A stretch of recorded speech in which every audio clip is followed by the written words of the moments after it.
Remember, there's some pretty important information here in the disclaimer. You might want to give the video a quick pause and read it. Oh, hey everybody, it's me, Sonic! Sonic the Hedgehog! Just here to remind you that if you haven't already, make sure to hit that like button. And for even more amazing customs, don't forget to subscribe to Wake Angel 2001, because between you and me, they're way past cool.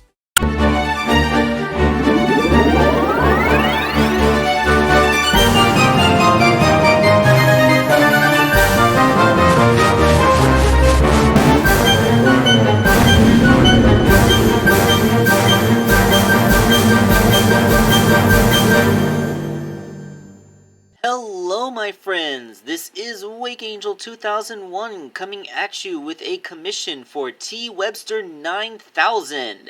It is his OC, Zinoji the Raiju. Now, I'm pretty sure I've never done a Raiju before, and just like with Nami the Manticore, this is another very rare fan character that's a mythological being.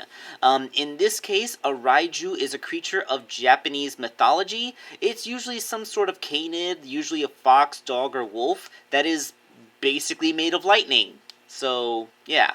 I'm pretty sure that there's at least a few Pokemon based off of this concept. Probably, what was the Eevee evolution? Oh man, I was about to say it and then it just jumped out of my mind. Jolteon. Probably Jolteon was one of the first ones intended to be inspired by a Raiju, but there's been at least 2 or 3 others since then.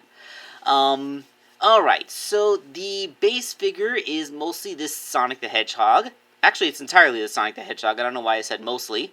And this was sent to me in one of those little care packages of people that sends me their damaged figures and stuff so that I can use them to make customs. And this one was clearly used in an attempt to make a Sonic EXE custom.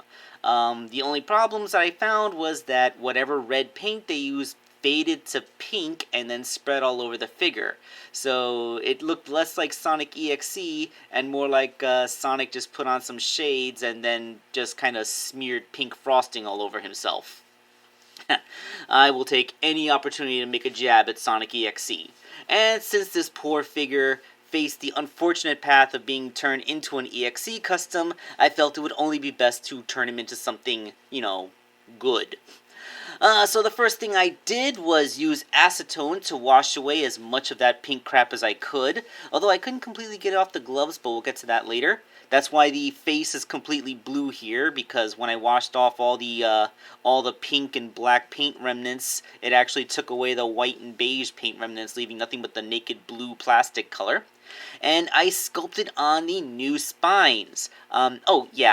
T. Webster sent me this picture showing what the spine pattern was supposed to look like. Basically, 4 spines going down the middle, and then 4 more on the outside with 2 on each side.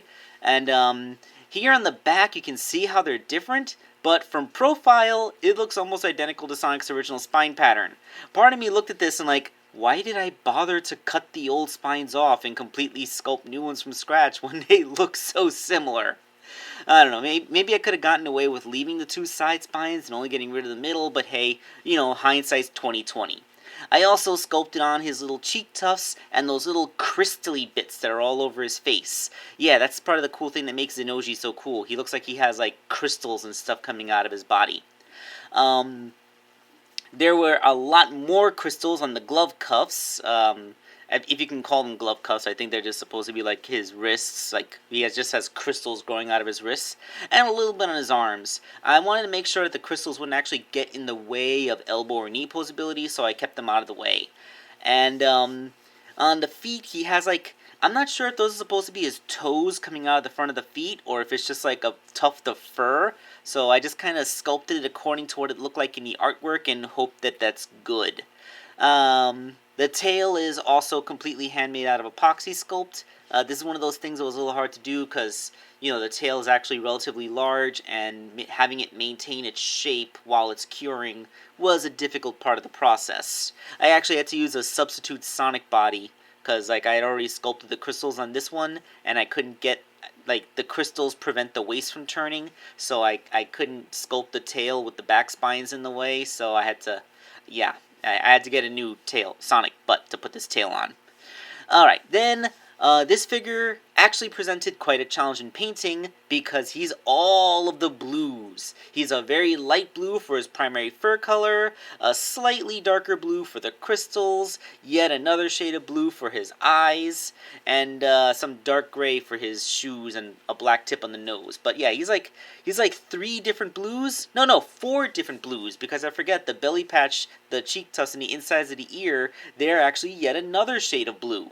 So yeah, like, getting all of these blues, only 2 of which I actually, I had 3. Like, the eyes are actually that metallic teal that I used way back when I made Mina Mongoose' boots, like that color, but I added some white paint to it to lighten it up, and that produced the lighter but still somewhat iridescent blue that would be the eyes, along with those cool little lightning bolt fringes.